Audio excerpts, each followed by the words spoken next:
Hello,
Doug. How are you today? Great, Behdad. How are you doing?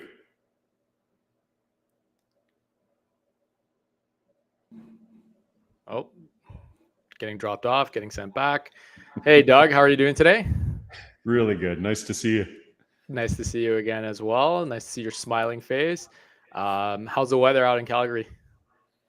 Really cold. I just got out of my car a few minutes ago. It said minus 30. Minus 30. Okay. That's we're before at the 1 wind degree chill. here. 1 degree. Before the Oh wind chill. man, Wow. I'm getting on a plane right now. Well, good thing you have running electricity and running heating in your house, right? So you don't have to worry about it. Good. Well, Doug, thanks for taking the time to join us. So this will be a really exciting podcast today. We're going to be basically summarizing how AI is going to be affecting the energy grid moving forward. So my name is Behdad Bahrami. I'm the founder of Edgecom Energy, and we've been helping large industrial facilities and large energy users in general take advantage of all the different energy programs and demand response programs that exist here in Ontario and in Alberta. And today we have Doug Sullivan, our esteemed guest, our director of Alberta, who will be diving deep into some of the changes in the Alberta energy landscape and getting your insights and getting your feedback on how things have changed over the last couple of years.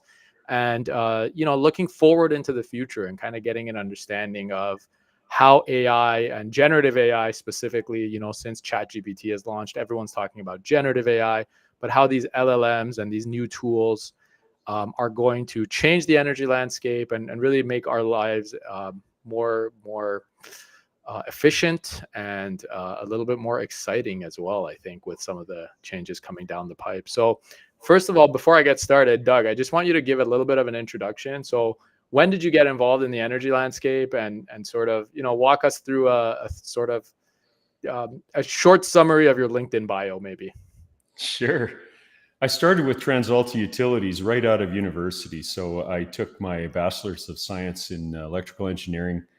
And at the time, there weren't a lot of jobs available. So fortunately, I'm a model railroader from way back. So the interviewer from TransAlta Utilities here out of Calgary that at the time was a vertically integrated utility. So they did transmission, distribution, and generation. Now they're strictly a generator. But back then, he happened to be a model railroader. And so we hit it off right away and they hired me. So I was lucky in my graduating class to be able to work directly in utilities. And I've been in the electric industry in Alberta that whole time. I left TransAlta to go and start up a startup company with a partner called Vallejo Power, and we captured about 30% of the retail industry at the time. Then Enmax took us out. Enmax is for those who aren't from Alberta, Enmax is a city-owned utility for Calgary, and they were looking to get into the retail business, so they bought out our business to do that. I worked for them for 5 years and then went back to my original partner and then another partner, and we started up yet another company called In Situ Power. And then a couple of us needed to retire at that time, not myself included. And so I formed a company from the clients that I had called Skookum Power. But that whole business is all about consulting on electricity and helping large consumers of power to spend less on those electricity bills, negotiating contracts, looking into behind the fence generation, and then participating in all aspects of the market. Yes, yeah. So it's been a good journey, right? I mean, you've been helping a lot of different types of facilities take advantage of these programs. So it's really, really exciting to have you. I know our audience is going to be curious about some of the questions I have, but I'd love, I'm excited to learn from you as well. A lot of these questions are my own curiosities, being in the energy sector for the past, not as long as you, but for the past decade or so. I've seen how much things have changed, and I've seen how much things have shifted over the past 2 or 3 years, especially with machine learning and AI. And a lot of the predictions that people were making back in 2013, 2014 are now really coming into commercial viability. So when it comes to smart buildings, smart facilities, and those kinds of things. So I'm excited to dig in deep here and get your insights on how you think things are going to shape up over the next decade or so. And who better than the person who's seen it all from the beginning. So again, excited to dive in, and thanks for the time. So I have a bunch of questions written here, but I'm gonna kind of keep this more conversational. So before we get into kind of really anything about AI, right? So the whole point is to figure out how AI is going to change the energy landscape. I just want to talk about the future of the grid, right? So you've been analyzing the grid for a while now, and how do you see the future of the grid shaping up overall, right? So we know that decarbonization, digitalization, and really a lot of updating needs to happen on grids throughout North America and throughout the world. But how do you see the grid as a whole, right? The transmission and the distribution system as a whole really changing over the next, let's say, 2 to 5 years on the short term, and then maybe a little bit more on the long term. I'd love to get your insights on that as well. Yeah, and let's peel back just a couple more years than that even. I mean, you don't have to go back even 5 years to see massive changes in at least the Alberta grid for sure. We've gone from having 6,600 megawatts of coal-fired generation to having that again, exactly that number of wind and solar, and virtually nothing left of coal. By the time that the last coal plant here converts to combined cycle, we'll have very little coal left on the grid. So that in and itself is something that you go back 10 years, nobody would have even thought that was possible or practical. And the naysayers were saying that wasn't going to happen.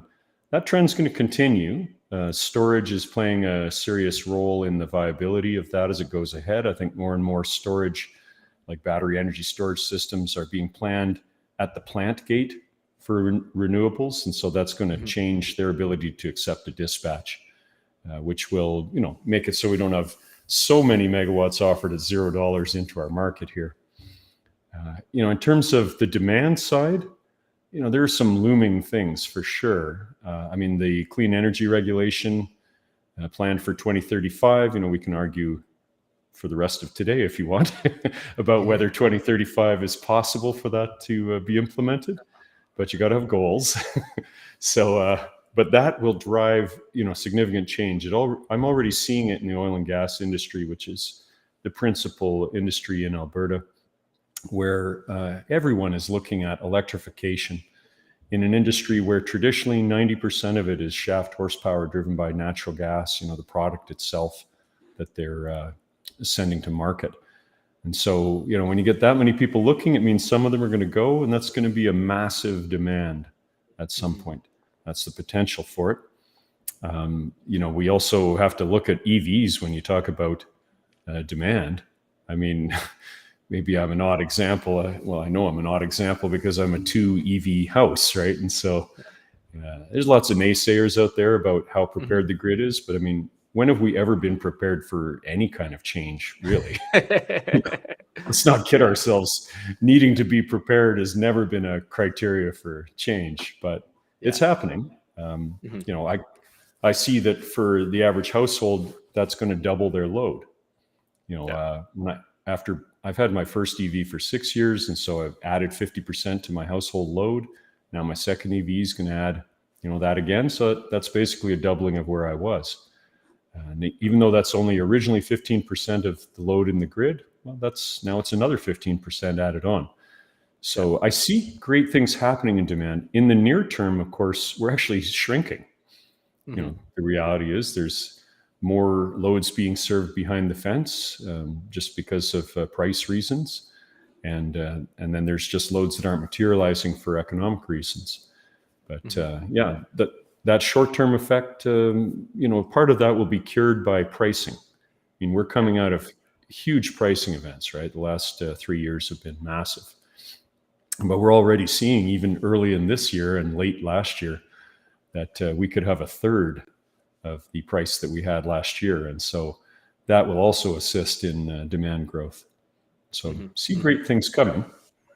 It's not inelastic, right? I mean, the cheaper it is, the more people consume and the more production takes place. So good point. I think you have a really good point about EVs. I think, in the energy industry, typically what happens is we're always either really underestimating or really overestimating the changes and never getting the timing right either, right? So my thesis is that, in terms of EV, I think the growth is going to be much faster. I know that it seems like the people who don't have EVs are kind of still a little weary of, the range anxiety, but anyone who has a family member who got a Tesla or any sort of EV, that just all kind of goes out the window. And here at Edgecom, after I got a Model 3 a couple of years ago, and after I got it and I kind of talked about it, like four or five other people on the team just went ahead and just pulled the trigger, right? So I think it's that fear, right? It's that fear, and once you get over it, things move faster than anyone expects. So we talked about EVs, we talked about some of the pricing. Have you noticed changes in Alberta's electricity consumption already? So you talked a little bit about demand going down, and then you think long-term demand will go back up. But can you just talk about the trends that you're noticing right now? I mean, you're looking at this data day in and day out and helping customers predict those peak events, right? So you have your finger on the pulse of the demand, right? Are you seeing changes, this year compared to the last couple of years? And what do you think is really driving that other than price? Well, I still maintain that price is the key driver for industrials that are price sensitive. And more industrials have become price sensitive as the absolute cost of power has risen. But now as we see it fall, that's going to free up some of the projects that otherwise weren't economic. That's a big part of the driver's got to be price. The consumption patterns, though, I think Alberta's going to be a little slower than most. I mean, I hate to say it, but I have people who cut me off in my EV, for no other reason than maybe they work in the oil industry and they think I'm a threat. Yeah. And so I do believe that Alberta will be a holdout as long as any place in Canada. I mean, you go to Vancouver or Toronto, you see a lot of EVs out driving, but and even though you see some in Calgary and around Alberta, it's not generally something that people are proud of in Alberta. And so I do think there'll be holdbacks. We don't manufacture cars in Alberta, and so I'm not sure it matters what our opinion is on the type of car we should drive. But I think that growth has been delayed for somewhat political reasons, and not just the politics of government, but the individual and how they view the politics of our main industry. I mean, it's important to note that the vast majority of our power is generated by natural gas, which is also probably our biggest royalty revenue in the province as well. So I'm not sure that it's a well-founded concern. But other changes that I see in the consumption patterns are that we've had some industrial load driven out of the province, and that's mostly to do with the fact that prices here are higher relative to other places on Earth, and so I know it's still pricing, but this is a small planet. Everyone competes largely in a global space, and so Alberta has to be competitive with that. And so electrically intensive industries are under a lot of pressure to be located in Alberta, even compared to their neighbors. I mean, the price of power in Alberta versus BC or Saskatchewan or Manitoba or Ontario, we're not well positioned to capture industry that way. We are capturing more and more people. I notice that our residential growth is strong. Lots of people are coming to Alberta. I think the price of housing is lower, and the ability to do your job from anywhere on Earth is allowing that to happen. So again, I see that the consumption, we're holding that off as long as we can, but I do expect a major jump forward in electricity consumption. Yeah. So the industrial load, very price sensitive, but then there's other kind of reasons why the residential load is growing, real estate prices and potential to work from anywhere. So do you see more residential demand becoming a larger chunk of the overall Alberta energy demand over the next couple of years compared to industrial? How do you see that shaping up? Well, oddly enough, there's two forces that are almost balanced at this point, right? We're building all kinds of rooftop solar. Was it 17,000 sites? Yeah, 17,000 small sites that are mostly rooftop solar PV. So that's sort of offsetting because that load disappears from the grid, when the sun is shining. And so that's offsetting some of the residential growth. So at a macro level, we're just not really seeing that growth. And that's what we talked about earlier about how we've actually dipped a little bit.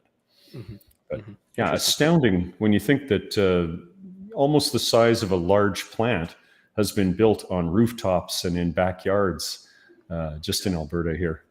Yeah.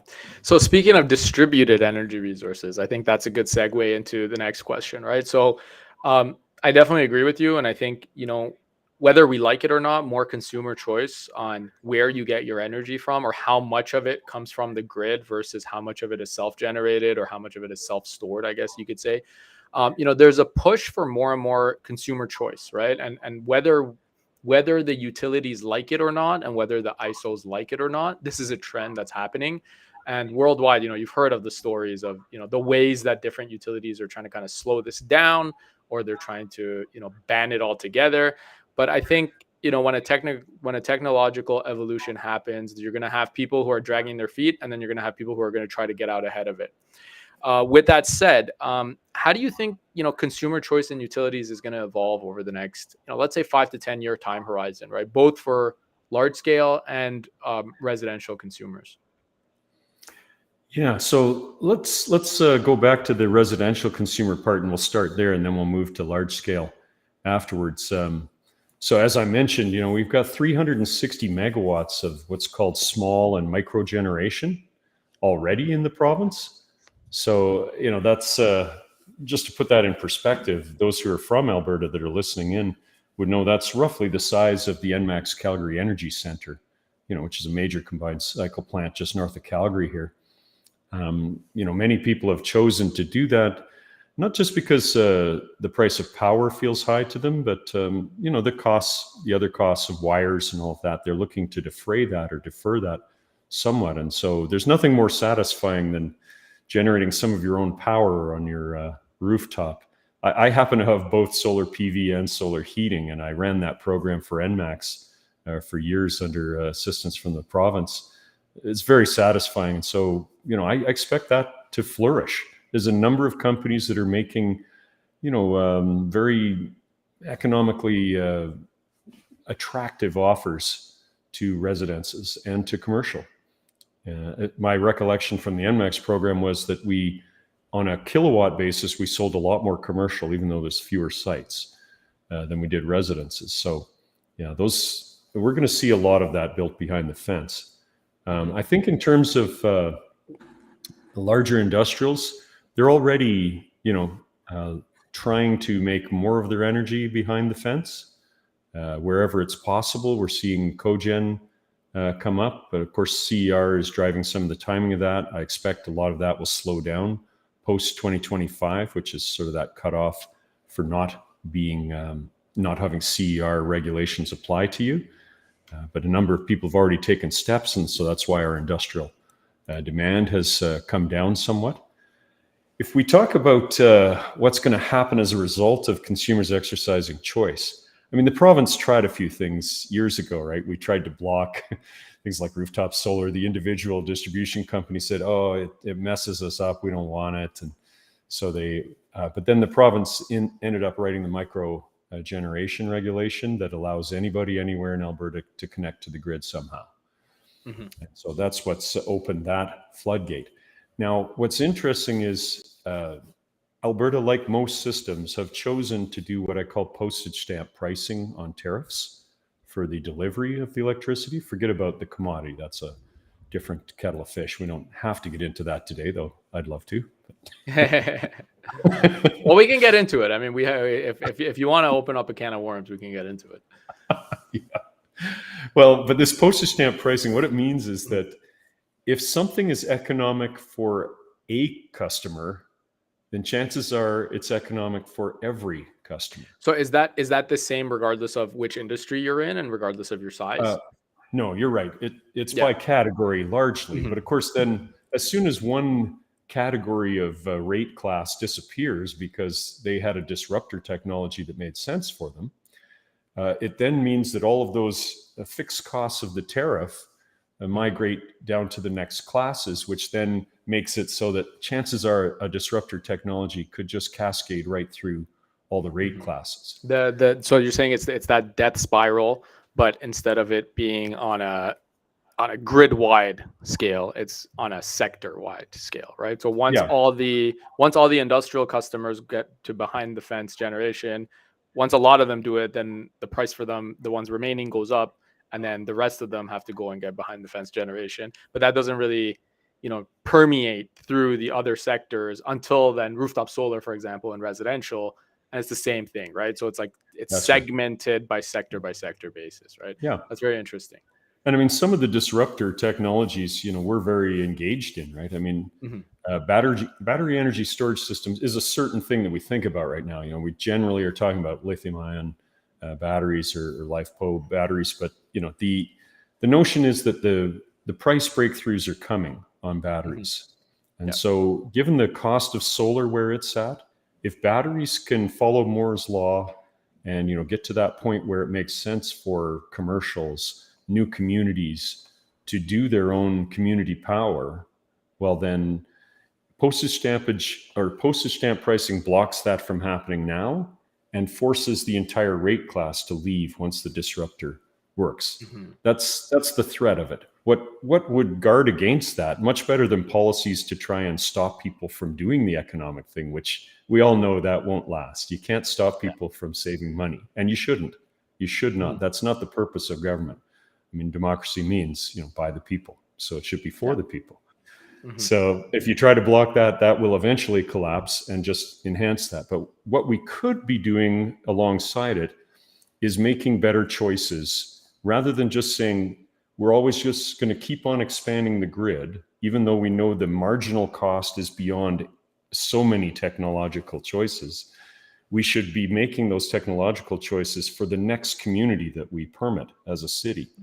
Or at least do the analysis to say, should we perpetuate the model and drive us closer and closer to the cliff of a disruptor technology in the rate class? We haven't made that choice. The Alberta Utilities Commission, as far as I know, doesn't have it on their radar. We continue with postage stamp pricing.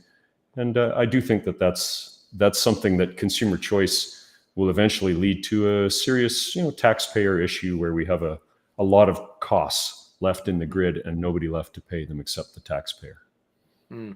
So do you think that the regulators are dragging their feet because they're not aware of the technologies, because of the conflicts of it? Like, why do you think that they're not?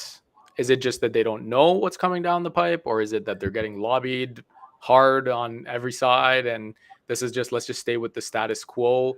I mean, you're involved in this, right? So why, you've been in a lot of these regulatory hearings, right? So, what is it really? What is it that is allowing them to drag their feet? It's that no one is lobbying for anything different than that, because I don't think people are generally aware what the incremental or marginal cost of the next community, what its charges really are relative to what technology could have done to provide their power needs as an alternative to just expanding the current model. So I don't really think it's on their radar. And I don't think it will be until the first rate class entirely drops off that cliff. And then it just might be too late. And when do you see that happening? So sorry to cut you off, but we're talking about the current regulations, right? And I think, with the rate changes and some of that stuff. So when do you see some of these changes really taking shape? They could start right at the distribution companies in their tariff applications. They could start driving this change themselves rather than, I'll put it this way. So the past president of NMAX, I heard her at a conference, Gianna Maines, she mentioned that one of the things that kept her up at night was disruptor technologies for the exact reason that we're talking about, right? Mm-hmm. But what is it that you're doing? You know, it's one thing to worry about it, but I think, you know, how are you getting ready for it, right? How are you preparing for it? Yeah, right. You're actually in a position to alleviate your fear. Mm-hmm. But what is it that you're doing about it? That's the real question. I mean, when you look at, I mean, what government is balancing their budget nowadays? They're just looking to get through their term and hope it's, you know, there's much smarter people. Hopefully our grandchildren are much smarter than us, you know. I don't know what it is that motivates us to not do something today about what we know will happen. Mm-hmm. But they certainly could. I mean, Fortis, NMAX, you know, Edmonton Power could or EPCOR could easily make the decision today to incorporate other technologies into their choices of how to keep expanding their grid. Mm-hmm. I expect that someone eventually will have that vision and it'll catch fire because it just takes that courage, right? It just takes that courage. Yeah. And I think here in Ontario, they're being a little bit more, you know, future looking, and they're trying to make the changes happen. The OEB is doing a lot of great work. But yeah, you're right. I mean, there's different strings being pulled and people pulling the regulators in different directions. And it's interesting to see where things will shape up. But at the end of the day, I mean, the economic value of the technology is, you can't stop that tidal wave, right? Like once it comes, it's coming, and you just got to get out of the way, right? If you're trying to, it's like building a 6-foot wall in front of a tidal wave that's going to hit you no matter what, right? So it's just, you're wasting your time. Okay, good. So moving on now, I want to talk a little bit about specific programs, right? So we at Edgecom Energy, we've been managing these peak programs here in Ontario for a long time. We've had a relationship with you now for almost 2 years, where you're helping us navigate the Alberta market. I want to talk a little bit about peak management programs, right? And this gets very specific for the large industrial customers. Same thing here in Ontario. We have the Global Adjustment Program, where we're trying to manage 5 coincident peaks out of the year. You guys in Alberta, you have 12 peaks, 1 per month that you're trying to manage. So just want to get a little bit of an understanding, like in as layman's terms as possible. The peak management programs in Alberta, what are the opportunities here? And maybe if you can touch on how much money is actually on the line for large industrial customers as well here by managing these programs in Alberta. Yeah, so Alberta is a little different than other systems in that they deregulated back in 1996 on the supply side, 2000 on the retail side, and so there isn't really any sole responsibility to manage the grid per se, like compared to BC Hydro, who would have a demand response program, because they have a social interest in how we use electricity, whereas here it's broken up a bunch, amongst a group of companies, and so no one individually has responsibility. So all we really see are tariffs and ancillary services or operating reserve programs that do peak management for us. I'll get specific here. Let's talk about, let's start with the large customers who are connected at transmission voltages, like greater than 25,000 volts would be transmission connected clients. Their tariff, about 40% of the cost of their tariff is bulk transmission demand. And so they have that opportunity to avoid each month the highest 15-minute coincident demand in the province, because you're charged your pro rata share of that peak. So if you were consuming 50 megawatts during that peak, you're going to spend $500,000 in that demand charge. If you're consuming, just to cut you off, so pro rata, you're saying there's a total charge that the Alberta market like there's a total cost for the whole Alberta market, and what you contribute to that during the coincident peak. So during when everyone is consuming the most amount of energy that month, what you contribute to that's your share, right? Yeah, good pick, because it isn't actually pro rata. Sorry, I misspoke. It's whatever your metered load was during the coincident metered demand. So if you were 50 megawatts, you pay the tariff, which was roughly $10,000 per megawatt per month. So if you were 50 megawatts, you pay $500,000. If you were able to respond and got down to 10 megawatts, you would save yourself $400,000 out of that portion of the demand. Now, many systems have a tariff like that. In Alberta, it's called Demand Transmission Service. It's not an uncommon tariff. It's not like here's a gift for industrials because it's very difficult for you to avoid. You're putting production at risk. No, I think it's a fair way to do pricing, right? Like whatever you're contributing to the demand, that's what you pay, right? Yeah, that's right. And of course, what happens is you get a much flatter profile of industrial demand. I mean, there's lots of inelastic demand that's connected to transmission, but those would be the residences that are served by the distribution companies. They don't see this tariff, and so they can't do anything about it. Whereas the industrials can, because they see the tariff direct. And so, we spend a lot of our time assisting industrials to avoid this peak and minimize the amount of lost production, if any, because some industrial plants have intermediate storage in their process. And so shutting down, say, the front end may not cost them the back end. So we're trying to mitigate that as much as possible and allow them to, manage their price risk around electricity costs. I think these programs are growing worldwide, right? And I think, it just makes a lot of sense, right? So if you have storage, whether it's a battery or whether it's you can, cool down water more or store some of your, some part of your process has storage built in, right? So instead of finishing that specific good, you could store that good and then do the finishing later to just make sure that you're not coinciding with when the province is consuming the large volume of electricity. So just talking about the DTS, so who can participate? As long as you're connected to the transmission network, you can participate. And who are typical customers for this that you see? What kind of industries are they? Well, I mean, a lot of the people that I work with are pulp and paper mills. And it has to be a certain kind of pulp and paper mill. I mean, if you're a kraft mill, which means you use chemicals to change the wood's composition, and then you use some of the outputs from that called black liquor and the hog that you stripped off of the round wood, you burn that in recovery boilers and you make a lot of your own power. So a kraft process isn't, typically they're generating power. They're a net producer. So the people who are, into this side of management would be people that grind the wood with refiners that are large electric motors. And so that's called a thermomechanical pulping mill. And Alberta has 3 very large ones. So those are some examples. I mean, there's plenty of other industrial loads that are connected. We have steel mills. Some of the oil and gas facilities that are large, are connected at transmission. But again, the ability to avoid this peak is based on how much production loss can you take compared to the value of the peak.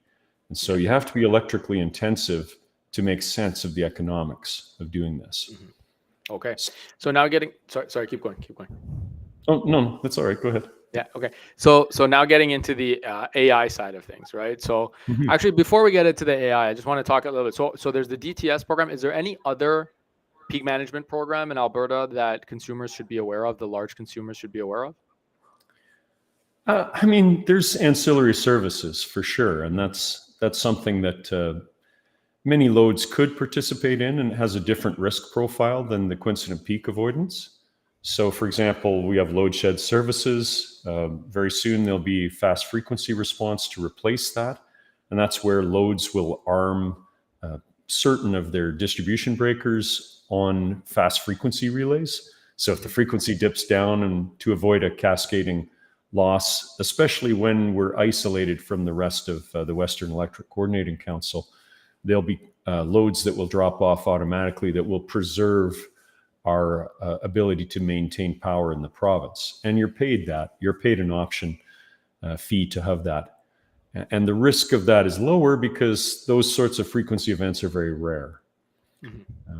There are other things where you can participate daily in these types of offers, supplemental reserves. You can act like a generator as a load, and you can offer to take your load down to a certain extent under certain conditions, and you receive up to 10 minutes to do that. So those are other programs. I mean, obviously the tariffs themselves, even the distribution tariffs for smaller customers, they dictate some actions as well. Like you shouldn't be starting all of your motors at once, for example, if you don't have soft start, because motors, the inrush current can be 6 times their running load. And so you can set a peak demand inadvertently. And so there's a number of things that, people can do to lower their tariff costs. Okay. So just zooming out a little bit. So we talked about the Alberta market. We talked about these peak programs.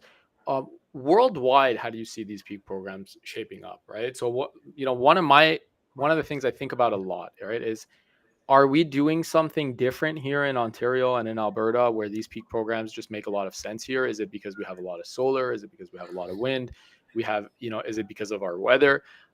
My guess is that worldwide, more and more of these programs, dynamic pricing, right? That's the way I look at it, like dynamic energy pricing and, demand responsive energy consumers. I think that trend is it's a macro trend that I don't see stopping anytime soon. Because again, it's that tidal wave, right? The more solar and wind you add to the grid, the more intermittent power you have. The more intermittent power you have, the more you need.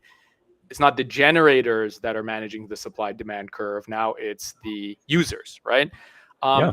I want to hear your thoughts on that and how you see that shaping up over the next, again, let's say 5 years. Yeah. So, I mean, some of the things you can see happening would be, let's take electric vehicles, for example, and roll them in a big way into the grid. Now you've got a consumer and a generator, just like the way that I treat large loads in the province right now is I teach them how to participate as a generator in the market. EVs are exactly that same principle. So are rooftop solars in homes, right? Where you're a generator and you're a consumer in your home. So what happens is it takes intelligence to run a grid like that. It takes smart metering, but way beyond that, to run it efficiently, it takes, machine learning or artificial intelligence to really allow the vehicles to make good choices. So, we all have a certain commute. There's a certain amount of energy we still need in our battery to get home. So no matter what the price is, I still want to get home unless I'm, making enough to stay in a hotel room. So if you zoom out a little bit and just say, what could the grid look like in the future? I think it could be a much more intelligent place than it is right now. Not really requiring the same centralized services as are provided currently by the ISO, but way more of those decisions being made at a micro scale level. And not just by industrials, but as I mentioned, by little things like where you plug your car in. Every time you go somewhere, you plug your car in so that it's both a generator and a consumer at any moment. So if the price is low or we got too much wind and solar at the time, will charge me up. I'll take that $0 power. Yeah, makes sense. Makes sense. And if the grid needs you, well, you start generating because, if you don't need 400 kilometers in your battery, then spill some of it out to the grid.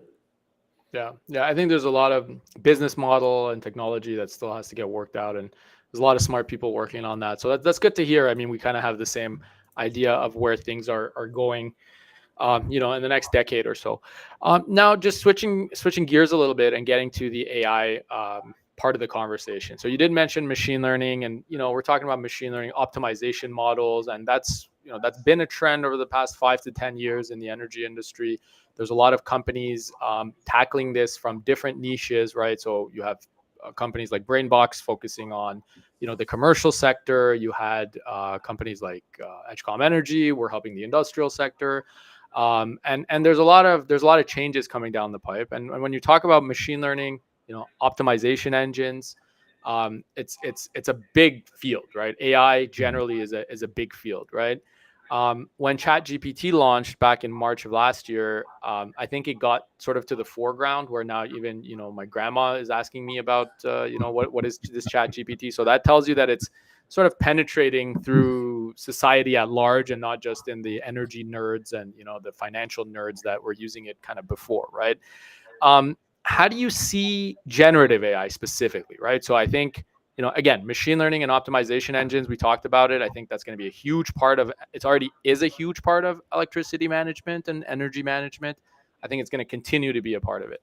But I think generative AI, specifically LLMs, where you're able to ask questions as a normal person, you can just ask questions and get very detailed answers on a big data set, right? Mhm. How do you see that generative AI shaping up and transforming the electricity and the energy sector at large over the coming years? Well, there's so many categories in your question. Let's start one place. Let's talk about in the industrial arena, like large industrial. So, if you look at what an energy manager is doing today at an industrial site, they'll have a suite of reports on what they did last month, that kind of thing. The large language model and generative AI, will allow them to give access to their AI engine of choice for all of their data sets for as far back as they care to load it. And they'll be able to generate reports in real time that are much more detailed and more intuitive, especially as the machine learns what it is that really matters to the industry. And so, I see that as being a huge boon for the managers themselves, but also the companies getting much better information, regardless of the specific skill sets of the energy manager they're employing at the site. I think if we look back at the grid operators or the utilities, many utilities are making the choice to put the batteries in themselves on their grid, in the same way that they corrected power factor, with capacitor banks. They're making similar choices. These things get quite complex for them. Same thing with wind farms and solar farms. If you look at the way the grid operates in Alberta, is everyone has to make an offer with a price and a volume for all of their generation. You got to lock it down 2 hours before the dispatch hour. So if you're a wind farm, well, you're just offering zero for whatever volume you get, right? You're a price taker.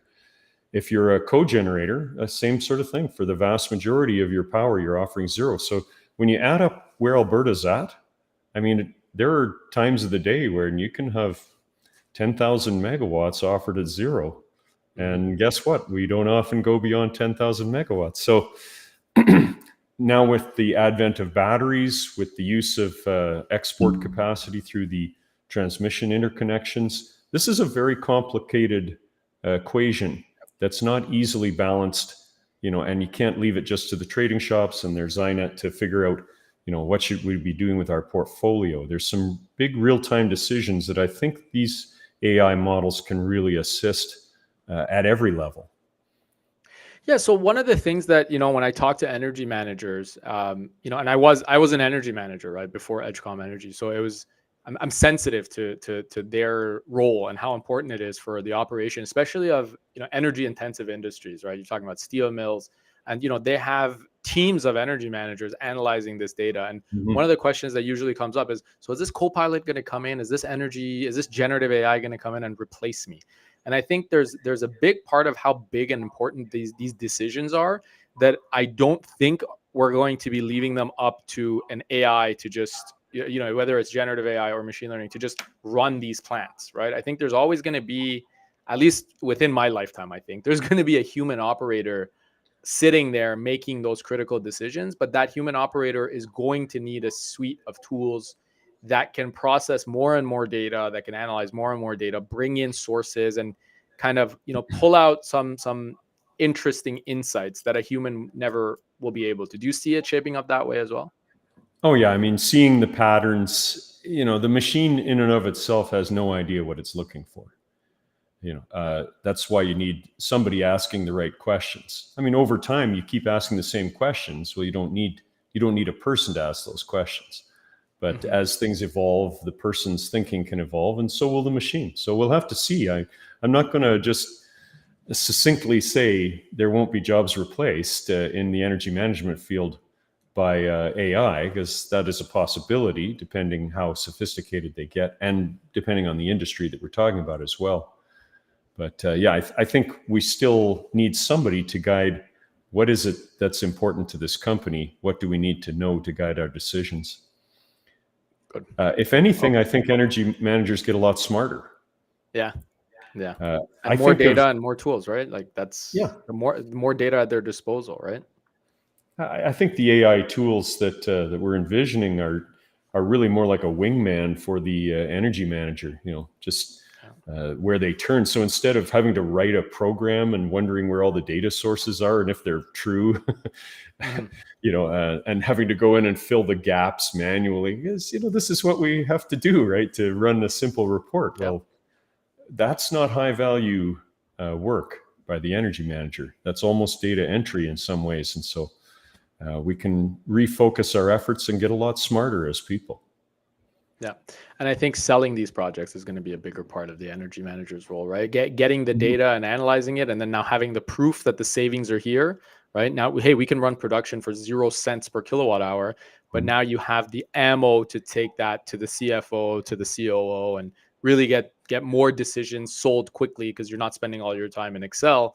Now you're spending more of your time with the reports in hand, ready to sell to production manager, operation manager, right? So I think it's going to make energy managers' jobs a lot more sales oriented and a lot more people oriented and a lot more really management, as opposed to data management, more decision making management, and selling that up the chain of command. So I love that we're on the same page. So just shifting gears a little bit here, how do you see generative AI impacting utilities? So is that is that something that you've noticed?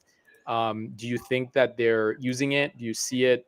The regulators, the utilities, are they aware what's coming down the pipe with some of this Gen AI stuff, or has it been slow again? There's no clear evidence that that they're embracing the future, and it's not the future; it's all around us. I mean, we often talk about things as if they're coming, but no, we're already in it. Yeah. I mean, a lot of what I do, I turn to ChatGPT, for example, or Bing, just to answer questions every day. I'd be amazed if there's a day go by where I haven't asked a dozen questions, just to get me through my day in a more expeditious way. What do I think utilities could do with it? So, for example, there's no question to me that the system operator, has immediate uses for this in predicting where things are going. I mean, for example, today is an extremely cold day. Tomorrow's going to be even colder. And yet when you look at the forecast, you'd think that it was nicer than Wednesday. So you can tell there's somebody didn't quite update the variables. There's, that's because we're relying on a person to do a task. Whereas, I think there's some real applications for generative AI there to incorporate everything that's important and make cleaner forecasts, better dispatch. In Alberta, for example, just to give you a hard example, we've made that choice to do the dispatch ourselves. So other systems, I'm talking about renewables. So if you look at Montana and a few other systems, Montana is one I'm familiar with, where they've put it onto the wind generator themselves to say, okay, you still have to accept dispatches. I don't care that your energy costs zero. You have to accept dispatches and behave accordingly, right? So if you don't get dispatched, we don't want your power, even if it's coming. And so they've gone and they've secured contracts themselves with other generators to firm up their dispatch. So if their wind forecast isn't perfect, they make up the difference with physical plant that's burning, gas or something else. Here in Alberta, we've determined that we're going to forecast that, and so we're going to, predict how much we should dispatch of other resources. And of course, you can see that gets more and more difficult now that we're pushing 6,500 megawatts of renewables.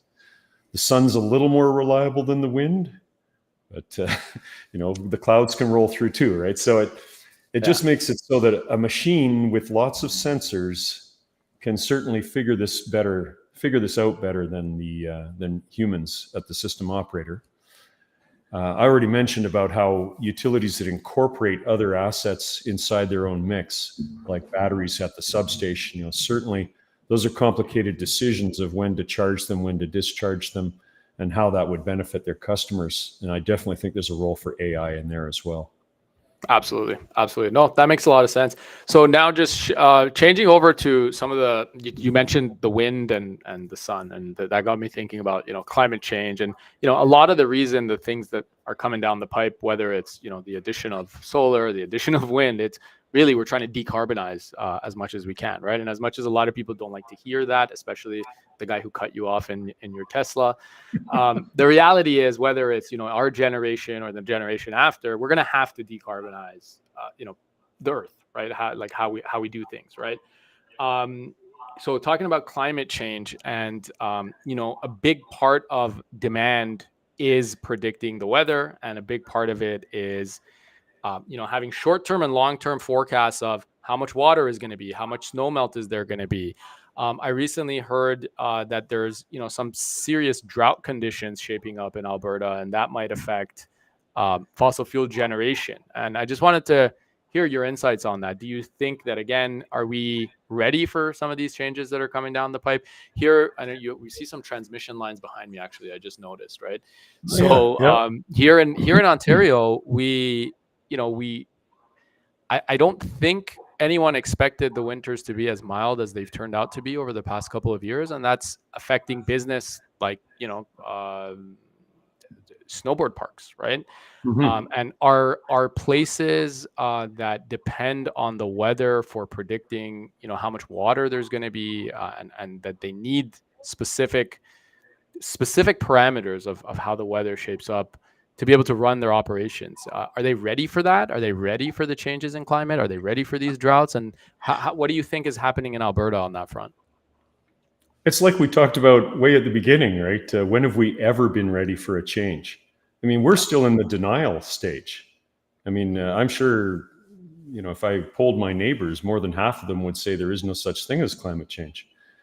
So are we prepared? Absolutely not. Not even close. I mean, we had serious floods here back in 2013. And, now we're just completing some of those mitigation projects. But, was that phenomenon predictable? Probably.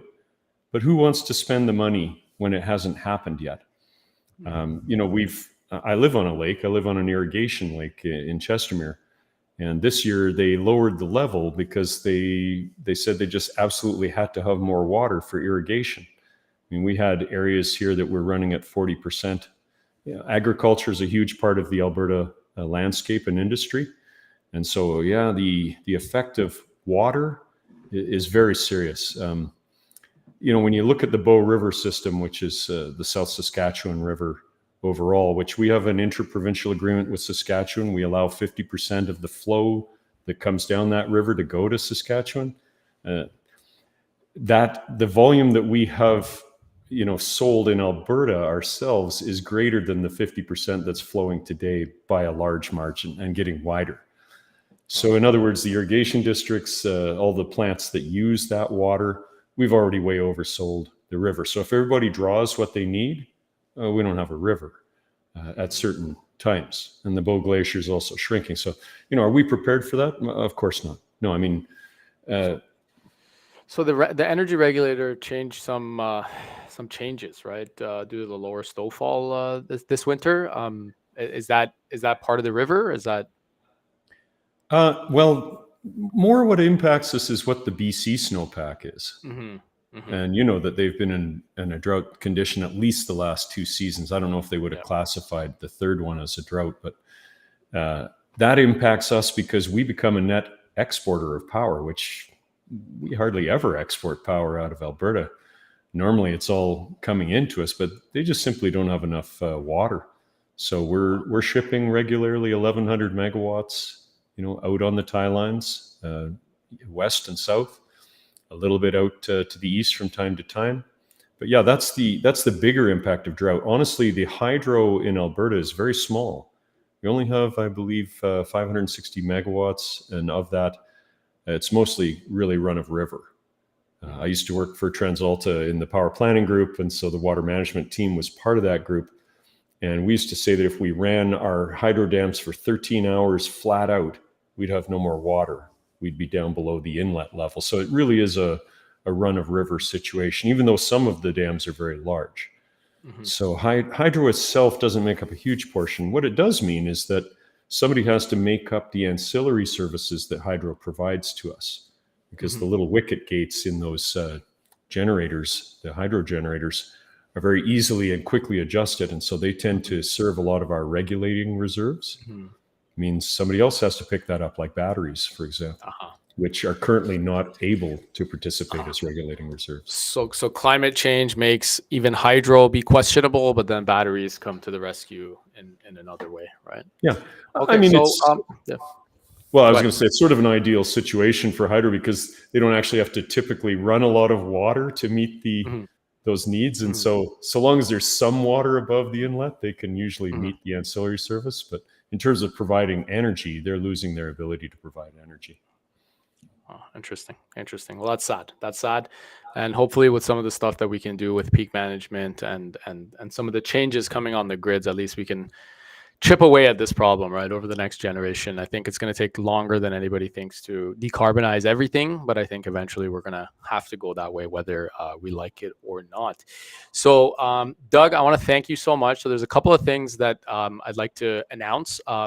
We have a webinar coming up on January 31st, where we're going to be diving into the future of peak programs in Ontario. And I think, right now we focused on the Alberta programs, and I think there's a lot of knowledge and a lot of information that you gave us, and I think it's going to be very helpful for Alberta customers. But I think a lot of the data that we talked about is relevant for other places, specifically Ontario as well, right? So join us for that webinar on January 31st. Myself and Courtney Conway will be breaking down the future of these peak programs in Ontario. If you're a large Class A customer, or even if you're a Class B customer, I think it'll be very interesting for you to see how things are shaping up in Ontario and what the future holds for some of these programs. So join us for that. There's a QR code up there you can scan to join the webinar, and we'll have the link on our website and on the LinkedIn as well.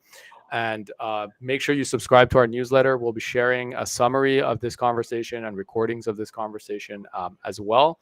So if you want to stay in touch with us, definitely make sure you follow and subscribe, and we'll send that info over to you. And last question, Doug. So you were in Mexico last week or 2 weeks ago. Are you going to be hitting the slopes coming up in the next couple of weeks, or what? Oh, absolutely. Yeah, I intend to do it not this week, but the following week. It's one of my favorite pastimes. I feel like every time I talk to you, you're either on a boat or on skis or on a paraglider. So it's good to see that you can be as adventurous as you are and still help clients save on their energy and peak demands. Yeah, works for me. All right. Well, hopefully we can learn from you and get as adventurous as you are one day. Great talking to you, Behdad. All right. Thanks for the time, Doug. You take care.